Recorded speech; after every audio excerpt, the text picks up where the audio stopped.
O Kim achou que foi a minha melhor participação nessas entrevistas, foi uma entrevista hostil. Eu achei, um cara botou aqui, Correio Brasiliense foi muito ruim. Cara, parem de confundir as coisas. Se a atuação delas foi ruim e a entrevista não deu pra vocês ouvirem coisas legais, é porque elas não estavam fazendo uma entrevista. Não trate aquilo como entrevista, trate como uma oportunidade pra que uma pessoa que tá vendo aqui fale, pô, esse cara é brabo, é isso. Eu não deixei elas ficarem, porque assim, ali, cara, tem um elemento, olha só, tem um conceito que ficou conhecido na direita americana, na direita europeia também como long house, tá?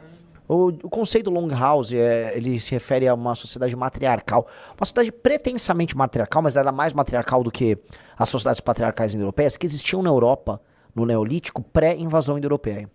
E o conceito lá é que não haviam grandes casas comunais, eram regimes meio que comunais, com essas grandes casas de madeira, em que havia uma energia feminina muito forte e uma espécie de repressão ao elemento masculino.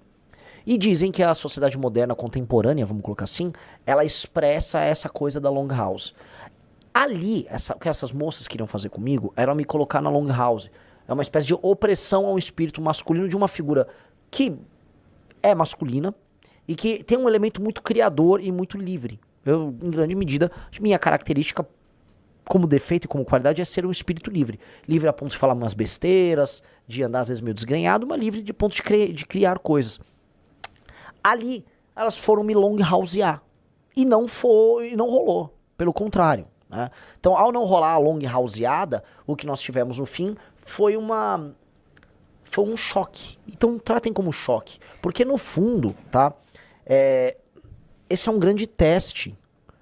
Esse é um grande teste. Porque em qualquer sociedade, você vai ter que criar sempre um equilíbrio entre o feminino e o masculino. É o yin e yang. Vocês já viram o lance do yin e yang? Então o elemento feminino e o masculino, eles andam juntos, tá?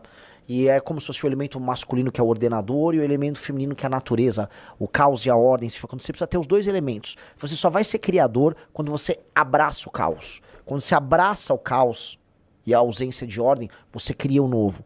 Então o elemento feminino entra. Por isso que as musas, né, que são evocadas pelos poetas, os bardos, elas, na prática, são seres femininos, entendeu? Você vai atrás das musas. É por isso que os rituais, vamos dizer, dionisíacos, eles iam todos numa linha que ela em si é muito feminina. E do outro lado, é o elemento hierárquico ordenador masculino. Você precisa juntar essas duas coisas.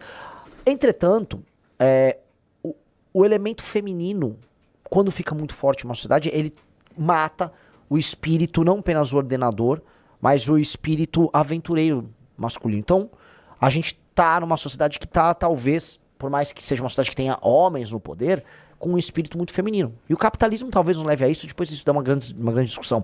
E você precisa agora ordenar. Eu preciso meter lei e ordem no Brasil. E reparem que a minha discussão com aquelas moças, elas foram falar de feminicídio, violência contra a mulher, e eu tô falando, eu vou impor lei e ordem. É pena dura e eu vou pegar o bandido. Se o bandido bateu numa mulher num relacionamento, eu vou pegar o cara. Elas não, elas querem discutir. Não, vamos discutir e conscientizar. Que papinho! Isso é uma censura, porque no fundo elas querem reprimir a existência de um espírito masculino. Entendeu? A repressão é a repressão pro menino na escola, para ele não ser um menino homem na escola. Ok? É uma repressão. Elas querem uma repressão no âmbito cultural. E não uma repressão prática contra um homem que comete um erro. Então ali você tinha esse choque. Então o que você tem ali é um choque de concepções. E a coisa mais masculina de fazer é falar não. E colocar a sua opinião. E pronto, e acabou. É isso que nós precisamos fazer. Entendeu? E é muito diferente de um cara como o Flávio Bolsonaro, que é um cara feminino. O Flávio Bolsonaro é um sujeito em si muito feminino. E o Flávio Bolsonaro se adapta. Né? Se adapta. E a coisa mais feminina do Flávio Bolsonaro é justamente essa adaptabilidade. Por isso que é diferente. Por isso que nós não temos nada a ver. Vamos lá, dá o play. Vamos lá. De redução da jornada de trabalho. O país continuou se desenvolvendo. Não continuou. Continuou, deputado. O senhor como pré-candidato, está a par dos números e dos índices de desenvolvimento do país. O país cresceu muito, o país hoje é um expoente na América do Sul e é um expoente no mundo. Por que o senhor acha que a redução da escala 6x1 vai fazer um retrocesso e vai fazer a economia... Eu vou pedir para o nosso espectador acompanhar todos os gráficos de produtividade do Brasil perante o mundo. O gráfico assustador. O exemplo que você usou foi bem feliz. O Brasil Brasil tá estagnado. É uma proposta hoje irresponsável. Igual a Erika Hilton, que apareceu lá com umas empresárias lá, com franjinha. Eu tô aqui, na minha empresa a escala é 3x4, porque na Inglaterra... Que Inglaterra? A gente não concorre com a Suécia, não concorre com a Inglaterra. A gente concorre com o Vietnã, concorre com a Índia, a gente concorre com a China. Tem regimes flexíveis. Então, se eles estão fazendo isso, está aumentando a renda e aumentando o emprego, nós temos que fazer a mesma coisa. Nos rincões, no interior do país, são pessoas, elas não sabem nem navegar na internet. Sim. Como é que o senhor acredita que essa massa da população vai conseguir gerir a própria carreira e se tornar um MEI? Se eu for nos rincões, como eu fui, nem existe oportunidade de trabalhar para essa pessoa. Eu volto para a pergunta anterior que vocês me colocaram, você está no Bolsa Família. Essas pessoas que não são idiotas, uma pessoa mais pobre, mesmo sem formação, não é um imbecil. Hoje você pega uma pessoa que é entregador, que vende produtos online, com baixíssima formação. Esse jovem aprendeu a navegar nesse mundo. Primeiro porque ele não é um imbecil completo, ele é capaz de se defender. Segundo que isso não é tão complexo assim. Houve uma mudança. Tipo, do jeito que ela colocou, parece que assim, um cara que é MEI hoje, ele é um imbecil. Ele não consegue usar os recursos. Que recurso eletrônico? Um cara, vou me cadastrar na Uber pra ser motorista. Nossa! De onde ela tirou isso? De onde ela tirou isso? Hoje existem milhões de pessoas que são MEI. Elas entram no site, elas abrem a empresa, fazem... Todo mundo consegue abrir o MEI. De onde tirou isso? Isso tá muito difícil, senhor deputado. Eu não sou deputado. É isso. Eu não vou lacrar pra cima de nenhum jornalista. Entendam isso. Não verão da minha parte lacração. Agora, vai ir isso aqui, ó. Tá. Conciso.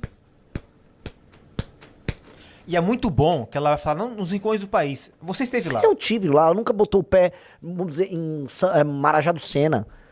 Ela nunca botou o pé em Santa Quitéria. Ela não conhece o que é um rincão do país. Você foi literalmente na cidade mais pobre do Brasil. Ela não tem ideia. A beleza de eu rodar o Brasil é que agora eu tenho lugar de fala pra explicar o tal do rincão.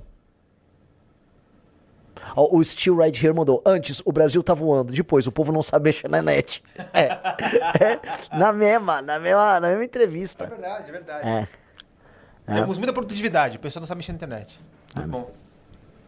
E aí, o que é o lance? As duas tentaram lacrar pra cima de mim. E aí, talvez, se fosse um cara com perfil lacrador, ia ficar metendo uns cortes rápido Tramontina. Eu não fui no corte rápido. Eu fui, a meu ver, que é o que eu preciso ser, presidencial. Não. Você tá errada. Tá. Não. Tá. É isso, entendeu? Gostou desse corte? Inscreva-se no canal, ative o sininho e siga o MBL nas redes sociais.